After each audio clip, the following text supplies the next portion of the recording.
जय हिंद प्यारे बच्चों। आज हम कक्षा 8वीं की हिंदी पाठ्य पुस्तक वसंत भाग 3 के पाठ कामचोर, जिसके लेखक हैं श्री इस्मत चुगताई जी, पाठ के विषय में पढ़ेंगे। तो पाठ इस प्रकार से है बच्चों।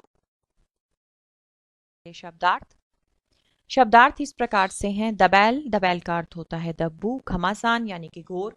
फरमान, राजाज्ञा यानी कि राजा की आज्ञा। तनख्वाह, वेतन। फर्शी, फर्श पर बिछी हुई। हवाला, उल्लेख। धुआंधार, ताबड़तोड़। दबड़ा, मुर्गियों के रहने की जगह। मोरी, नाली। तरकारी, सब्जी। मातम यानी कि शोक। पाठ का सार पाठ का सार इस प्रकार से है बच्चों। प्रस्तुत कहानी में एक धनी परिवार के बच्चों द्वारा किए गए उद्यम का चित्रण है। उद्यम यानी कि बच्चों ने घर में कुछ धमाल मचाया, उसका वर्णन है। सारे काम नौकरों के द्वारा किए जाने के कारण घर के बच्चे कामचोर बन गए हैं। बच्चों की बिगड़ी आदतें सुधारने के लिए नौकरों को निकालने का फैसला लिया जाता है और बच्चों को कुछ कार्य करने के लिए दिए जाते हैं। उसके बाद तो जैसे घर में भूचाल सा आ जाता है। वो भूचाल क्या होता है बच्चों, आइए हम इस पाठ में पढ़ेंगे। बड़ी देर के विवाद के बाद यह तय हुआ कि सचमुच नौकरों को निकाल दिया जाए। आखिर ये मोटे मोटे किस काम के हैं, हिलकर पानी भी नहीं पीते, इतने सारे हो और सारा दिन उद्यम मचाने के सिवा कुछ नहीं करते। बच्चों के पिता ने उन्हें कहा। बच्चों ने भी सोचा कि अपना काम तो कर ही लेना चाहिए। बच्चों को ऐसा इसलिए सोचना पड़ा क्योंकि काम ना करने पर उन्हें रात का खाना ना मिलने की धमकी दी जा चुकी थी। उन्हें काम करने के बदले कुछ तनख्वाह मिलने का लालच भी दिया गया था। अर्थात तनख्वाह के लालच में आकर बच्चे घर का काम करने के लिए तैयार हो गए थे।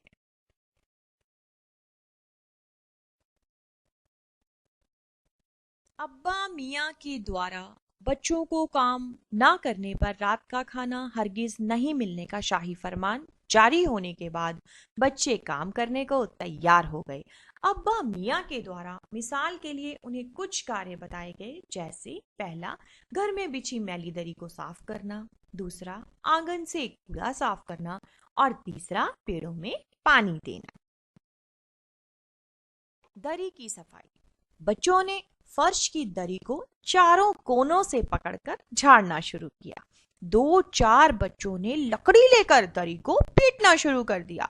दरी की धूल कमरे में भर गई। खांसते खांसते सबका बुरा हाल था। आंख नाक सिर पर धूल ही धूल थी।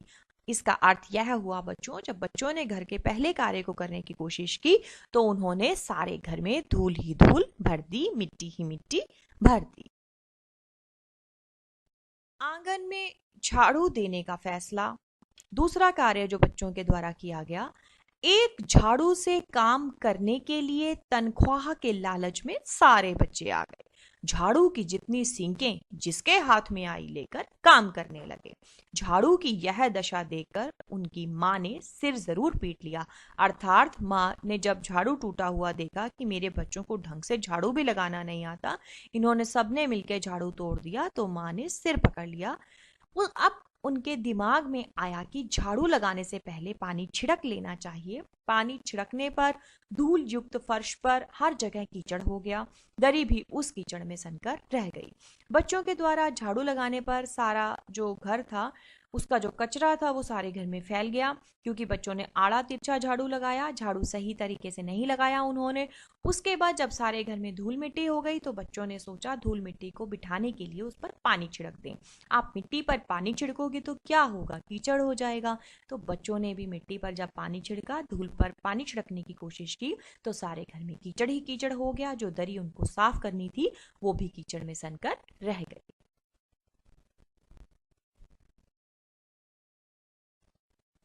अब आई तीसरे काम की बारी। बच्चों ने दिया पेड़ों को पानी। तय हुआ कि पेड़ों को पानी दिया जाए।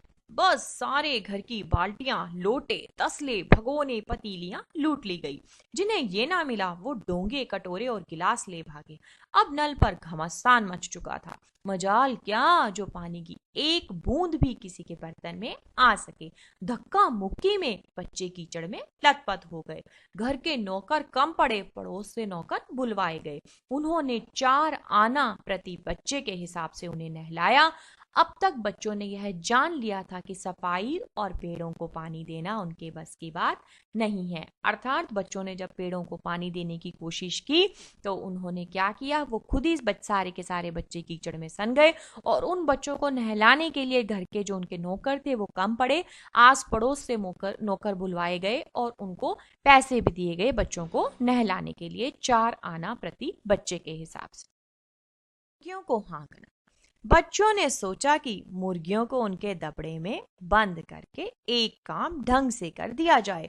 उनके हाथ में छड़ी बांस जो भी आया उन्हें लेकर मुर्गियों के पीछे चल पड़े। मुर्गियां इधर उधर कूदने लगी। 2 मुर्गियां खीर के प्याले से गुजरकर प्याले को खाली कर गई। सारी खीर दीदी के दुपट्टे और सर पर लग चुकी थी। एक मुर्गा अम्मा के पानदान से गुजरकर कत्थे चूने की चाप सफेद चादर पर छोड़कर निकल गया। एक मुर्गी दाल की पतीली से छपाक मारकर भागी तो मौसी पर छींटे पड़ गए। इसका अर्थ यह हुआ बच्चों, जब घर के बच्चों ने मुर्गियों को हाँकने का कार्य किया, उन्होंने सोचा कि मुर्गियों को उनके दबड़े में बंद कर दें, तो हुआ क्या, वो छड़ी लेके उनके पीछे भागे कि मुर्गियां उनके कहे अनुसार कार्य करें, परंतु मुर्गियां छड़ी देखकर ही डर गई। वो इधर उधर भागी और उससे क्या हुआ, सारे के सारे काम बिगड़ गए। बच्चों द्वारा भेड़ों को दाना खिलाना। दिन भर की भूखी भेड़ें दाने के सूप पर टूट पड़ी।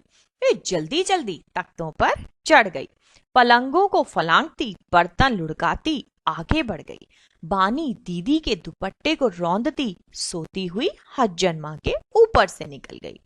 इसके बाद भेड़ें सूप को भूलकर तरकारी वाली टोकरी पर टूट पड़ी।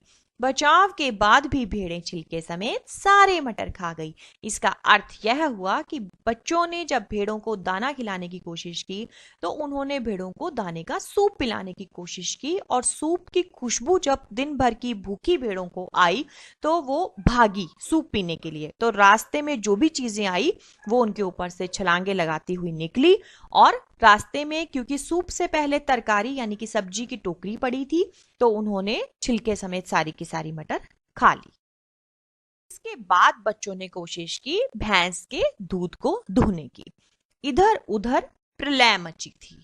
ऊपर से रात का खाना ना मिलने की धमकी का भी असर था। उसमें से 4 बच्चे धुली बेधुली बाल्टी लेकर भैंसों का दूध दूहने पर जुट गए। भैंस बाल्टी को लात मारकर दूर जा खड़ी हुई।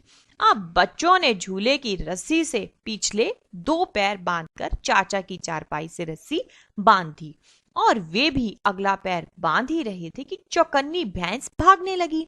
चाचा जी की चारपाई ड्रम से टकराई, वे भीग गए। सारी बात समझ में आने पर वे बच्चों को छोड़ने वालों को बुरा भला कहते भैंस के पीछे चारपाई पर बैठे चले जा रहे थे। अचानक बछड़े को देखकर भैंस रुक गई। दूहने वाले अपने बर्तन लेकर लपके। बाल्टी तो पहले ही गोबर में गिर गई थी। 2-4 धारें गिलास और कटोरों में गिरी, बाकी बछड़ा पी गया। तो इसका अर्थ यह हुआ बच्चों, जब घर के बच्चों ने भैंस के दूध को धोने की कोशिश की तो उन्होंने वो जैसी भी बाल्टी उनको मिली, गंदी मिली साफ मिली, जैसी भी बाल्टी उनको मिली वो उस बाल्टी को उठाकर भैंस का दूध धोने के लिए तैयार हो गए। लेकिन हुआ क्या कि भैंस ने उनको लात मारी बच्चों को, और वो उनसे दूर जाके खड़ी हो गई। बच्चों ने सोचा इसके पीछे के पैर बांध देते हैं चाचा जी की चारपाई के साथ। उन्होंने बांध दिए, और जब वो अगला पैर बांधने की कोशिश कर रहे थे तो भैंस भागने लगी। अब भैंस के क्योंकि पिछले 2 पैर चारपाई से बंधे हुए थे तो भैंस जब भागी तो चारपाई के ऊपर उनके बच्चों के चाचा जी सो रहे थे, तो वो उनको भी साथ में लेकर भागी भैंस। तो भैंस के साथ चारपाई भी आगे आगे चलने लगी। तो चाचा जी जब सो रहे थे तो जो चारपाई थी उनकी ड्रम से टकराई। ड्रम कौन सा था, पानी भरा हुआ था उसमें, और वो पानी चाचा जी के ऊपर गिर गया और वो भीग गए। जब तक उनको समझ आया कि ये बच्चे आज घर का काम कर रहे हैं तो वो इन बच्चों से जिन्होंने घर का काम करवाने की कोशिश की, चाचा जी उनको बुरा भला कहने लगे, क्योंकि बच्चों को घर का काम करना आता ही नहीं था।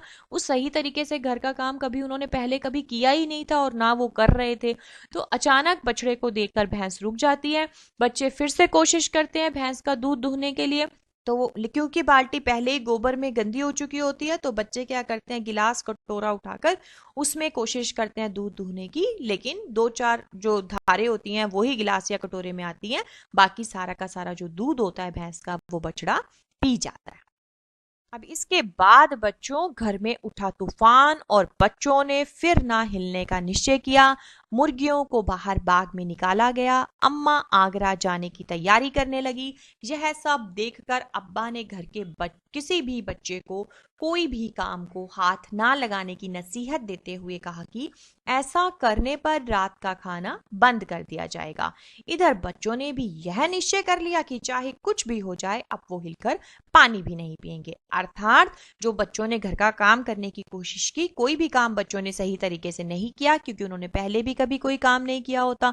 जब हम पहले हमने कोई काम ही नहीं किया होता तो हम पहली बारी में काम अच्छा नहीं कर पाते, और फिर एक काम को करने के लिए जितने लोग चाहिए थे उससे बहुत ज्यादा लोग मिलके वो काम कर रहे थे, इसलिए भी जो घर का काम था वो सही तरीके से नहीं हुआ। तो उनके पिताजी ने उनको बोला कि आज के बाद आप किसी काम को हाथ नहीं लगाएंगे, यदि आप हाथ लगाएंगे तो आपका फिर से रात का खाना बंद कर दिया जाएगा। बच्चों ने भी यह निश्चय कर लिया कि आज के बाद वो कभी हिलकर पानी भी नहीं पिएंगे। धन्यवाद बच्चों।